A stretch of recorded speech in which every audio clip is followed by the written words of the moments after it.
네, 지금 전 세계는 중국 우한발 신종 코로나 바이러스 때문에 정말 많은 사람들이 걱정을 하고 있습니다. 오늘은 정말 순식간에 퍼진 신종 코로나 바이러스 공포와 관련해서 순천향대학교 병원 감염내과 김태형 교수와 함께 긴급 진단해 보도록 하겠습니다. 어서 오십시오. 네, 안녕하십니까. 예, 교수님께서는 메르스가 또 전 세계적으로 비상일 때 대책 지원본부에 계셨다고 들었습니다. 당시에도 굉장히 심했잖아요, 메르스 사태도. 맞습니다. 그때 메르스 사태와 지금 신종 코로나 바이러스 이 상황 어떻게 다른지 좀 여쭤보겠습니다. 네, 이렇게 전국에서 감염내과 의사들은 주로 환자 보는 일에만 충실하게 하는 사람들인데요. 네. 이제 역병이 생길 때마다 이렇게 동원돼서 마치 이렇게 서당 훈장님이 예비군으로 참전하는 것 같은 일이 이제 몇 년에 한 번씩 생기는데요. 예. 이게 보통 지금 질병관리본부에서도 경계 수준으로 이제 상향시켰지 않습니까? 네. 보통 바이러스는 이렇게 선을 넘질 않습니다. 우리가 선을 넘는다는 이제 표현이 있는데 네. 바이러스는 보통 특정 지역이나 특정 숙주, 그다음에 또 특별히 건강하지 않은 분들에게만 생긴다든지 이런 어떤 자체적으로 지켜야 되는 선을 넘지 않는데 네. 이번에는 상당히 이제 사스, 메르스와 같이 예. 어느 한 특정 지역을 중심으로 이제 선을 넘어가는 예. 그런 이제 확산되는 그런 모습들이 있는 것들이 좀 특징인 것 같고요. 예.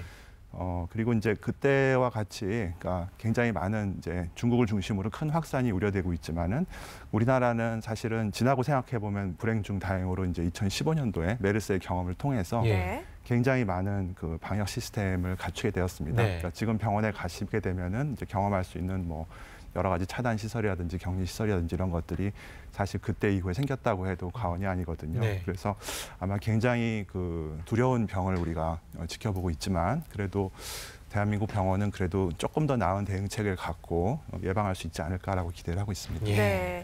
하지만 말 그대로 신종 코로나 바이러스잖아요. 네. 그렇기 때문에 어떤 치료제나 백신이 없다고 알고 있는데 어떻습니까? 이런 치료제가 개발되는데 시간이 좀 많이 걸릴까요?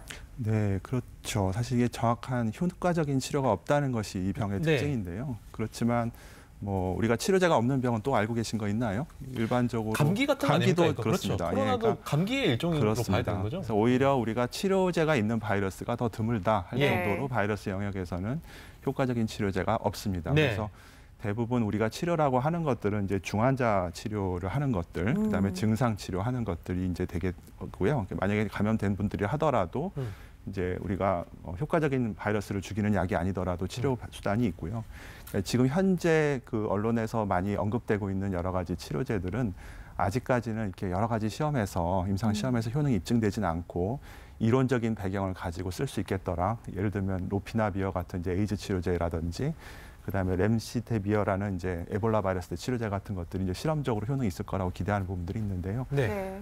그렇지만 이제 이런 치료제들은 모든 사람들한테 쓰게 된다라고 전제하지는 않습니다. 그러니까 우리가 지푸라기라도 잡는 심정으로 내 환자가 이제 어려운 상황일 때 쓸 수 있는 약이지만 또 쓸 수도 없을 수도 있는 그런 이제 약이고요. 네. 오히려 이제 감염자들에 대해서는 이제 증상 치료하고 그다음에 또 중환자들 같은 경우는 이제 빨리 효과적인 중환자 치료를 하게 되면은 조금 더 생존을 할 수 있지 않을까라고 기대하고 있습니다. 백신은 어떻습니까? 백신도 지금 개발 중이라고 하지만 네. 약물에 비해서 훨씬 더 많은 시간이 걸리거든요. 그러니까 백신 같은 경우는 두 가지 문제를 생각해야 됩니다. 이것이 과연 전 세계적인 질병이겠는가? 예. 그러니까 예를 들면 이번에 우한 지역에서만 이제 발병을 하고 없어질 병일 수도 있고 네. 그렇기 때문에 예를 들면 이런 실험들 자체가 올해 아니면 이루어질 수가 없는 거잖아요. 그러니까 계속해서 이게 인플루엔자처럼 독감처럼 반복적으로 있는 병이라면은 이제 임상 실험을 해서 효과적인 백신을 찾을 수 있지만 이게 어느 한 시점에 한 지역에서 있다 사라지는 병일 경우는 백신 개발이 거의 쉽지는 않을 것 같습니다.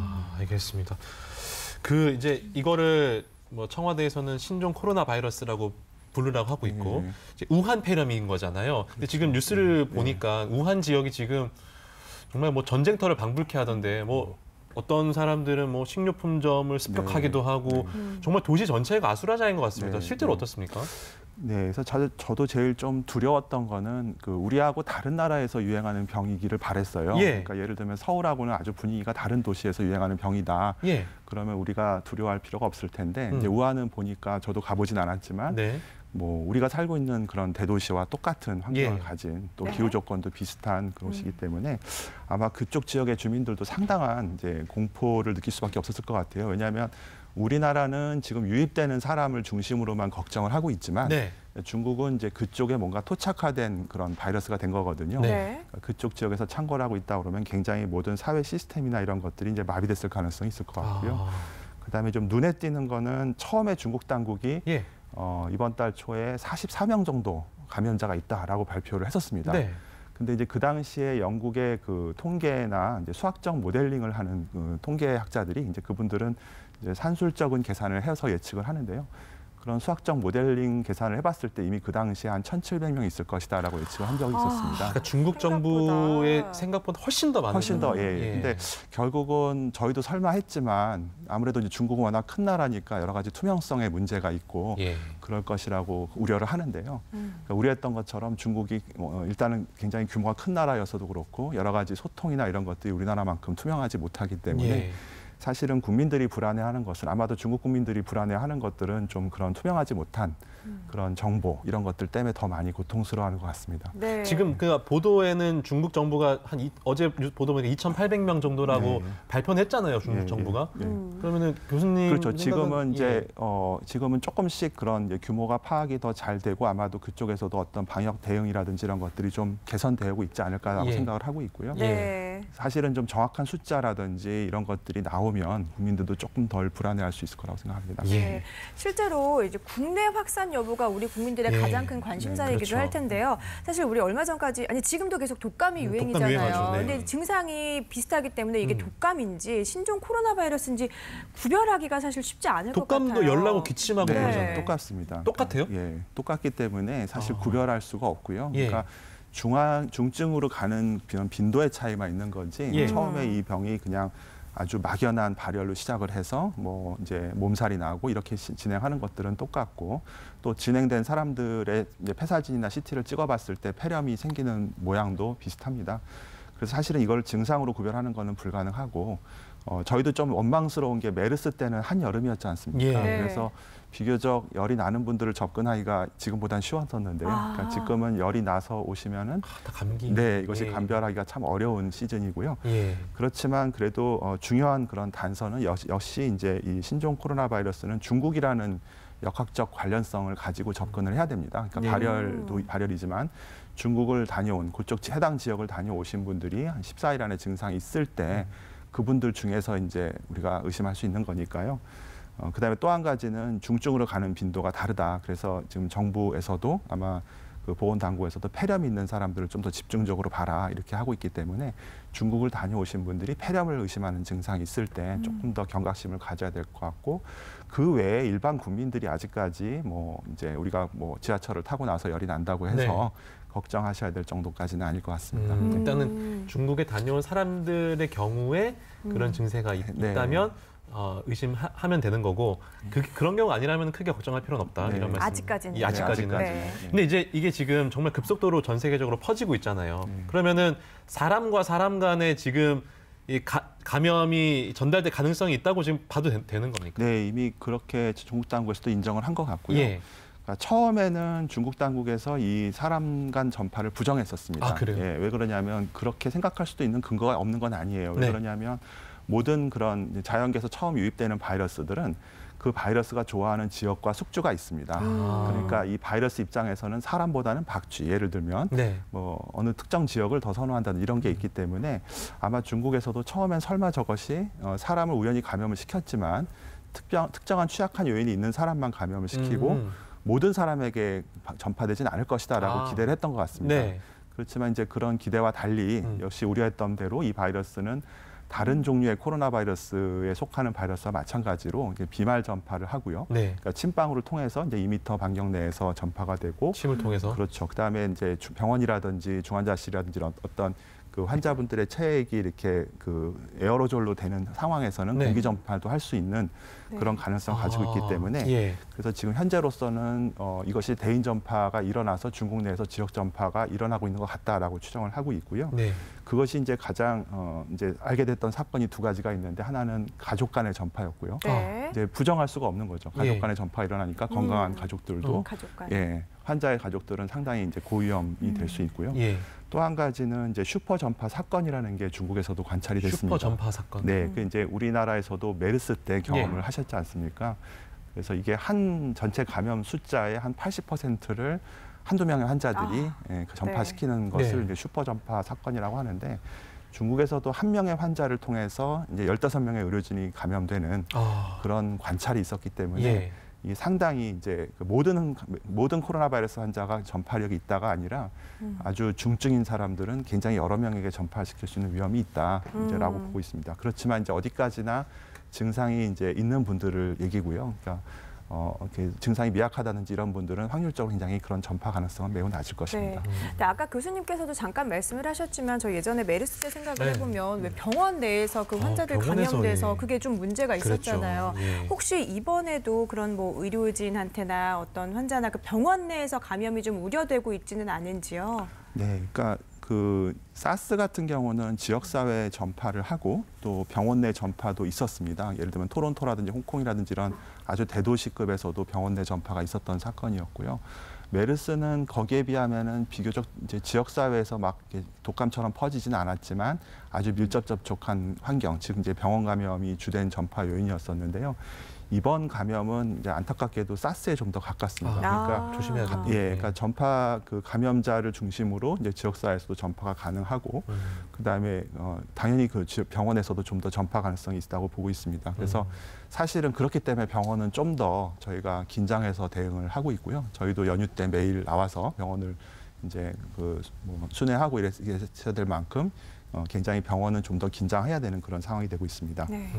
어쨌든 이제 설 연휴 끝났고 오늘부터 출근하시잖아요. 많은 분들. 그럼 버스도 타고 뭐 지하철도 타실 텐데 정말 많은 분들이 이제 한 공간에 모여서 기침도 하게 되고 여러 가지 이렇게 접촉할 일이 많잖아요. 그렇죠. 저희가 좀 주의해야 될 점이 많을 것 같은데 어떻게 해야 됩니까?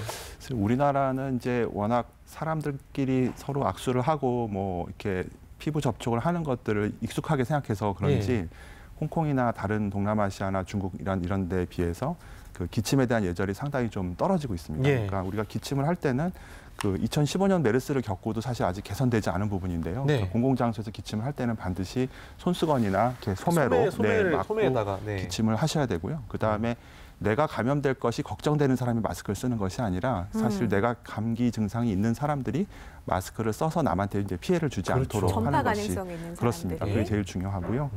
그다음에 이제 이번에는 그 주로 우리나라 입장에서는 이것이 아직까지 지역사회 전파가 걱정되는 상황이지 아직은 우리나라에서는 이제 이 접촉자를 중심으로 되는 거기 때문에 중국을 다녀오신 분들이 한해서 증상이 있었을 때 보건당국에 신고를 하고 1339에 연락을 해서 지시를 받는 것이 매우 중요하겠고요. 그다음에 만약에 특히 중국을 다녀오신 분들이 그러니까 특별히 증상이 없다 하더라도 뭐 병원에 이제 일반적인 검진이나 이런 방문이 예정돼 있으시다면 가급적 2주 지나서 그러니까 본인이 잠복기에 있을 수 있는 시기를 지나서 병원을 방문하는 것이 이제 본인도 안전하고 또 병원에도 안전하게 될 수 있을 것 같습니다. 네, 알겠습니다.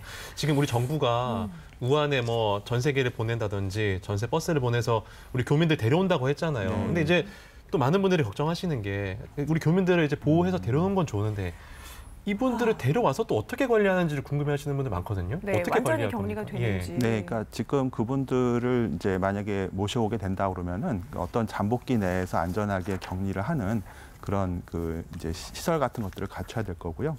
아마 우리나라뿐 아니라 다른 나라에서도 자국민들을 이제 송환시킬 때는 대부분은 이제 그 잠복기 내에 어떤 특정 시설에서 그 제한된 공간 내에서 격리를 시기를 보낼 수 있도록 아마 배려를 하는 것 같습니다. 한 500여 분 정도 되는 걸로 알고 있는데 그렇습니다. 그분들 다 이렇게 다 관리할 계획이 있으신? 네, 아마 정부에서 그런 계획이 있다고 하니까요. 아마 저희도 믿고 봐야겠죠. 알겠습니다. 네, 일단 우리가 모두가 주의하고 좀 관심을 가져야 될 부분이 맞습니다만은 또 한편으로 보면은 좀 가짜 뉴스도 많아지는 것 같아요. 갑자기 막 쓰러지는 분들이 인터넷 보면 그런 거 되게 많아요. 영상이 많잖아요. 근데 이런 공포심을 또 지나치게 갖고 있는 것도 좋지는 않을 것 같아요. 이에 대한 당부의 말씀도 좀 부탁드릴게요. 네, 저희가 제가 감염내과 전문의가 된 다음에 이제 모든 괴지를 다 경험해봤는데요. 사스 또 신종 인플루엔자, 메르스 했는데 매번 문제가 됐던 것이 정확한 팩트보다 앞서가는 이제 괴담들이었어요. 그러니까 예를 들면 어떤 병원이 위험하대더라, 어디 가면 문제가 생긴대더라 이런 것들이 있는데 사실은 말씀하신 것처럼 이 바이러스에 대한 정확한 이해를 하면 우리가 안전 수칙이라든지 예방 수칙을 지키고 또 어떤 의료진의 통제를 따랐을 때는 문제되는 것이 아니거든요. 그래서 제가 생각하기에는 그 사실보다 앞서가는 그런 것들은 대부분 허위 정보다라고 보시면 될 것 같습니다. 근데 우리가 이제 인터넷을 워낙 많이 하니까 뭐가 사실이고 뭐가 아닌지 모르잖아요. 그럼 뭘 보고 저희가 사실이라고 판단을 해야 되는 겁니까? 아직까지는 이제 좀 학술적인 그런 근거를 가지고 우리가 전체적인 이제 집계되는 숫자라든지 또 왜냐하면 그 실제로 환자가 증가하는 건 속일 수가 없거든요. 그러니까 그런 부분들을 보면서 조금 이해하면 좋을 것 같고요. 그리고 대부분 이제 상식적인 생각을 하는 사람들이 좀 이거는 좀 아닐 것 같다라는 그런 판단력도 되게 중요한 것 같습니다. 네. 앞으로 한 일주일간은 더 좀 확산되는지 여부를 지켜봐야 되겠네요. 네, 그래서 우리나라는 조금 유입을 더 이제 조심해야 되는 나라기 때문에요. 우리나라로 유입되는 그런 이제 확진된 환자가 얼마나 있냐에 따라서 이제 전체가 달라질 것이기 때문에 아마 조금 뭐 몇 주 정도는 굉장히 긴장을 해야 될 것 같고요. 아마 우리나라는 뭐 그보다 빨리 좋아질 거라고 생각하지만 아마 전 세계적으로 이 이제 확산 지역에서 이것이 다 통제되는 데는 아마 수개월 정도가 걸릴 것이라고 생각합니다. 예. 네, 알겠습니다. 또 뭐 올해 도쿄올림픽도 있는데 좀 이 질병이 좀 진정됐으면 하는 그런 바람입니다.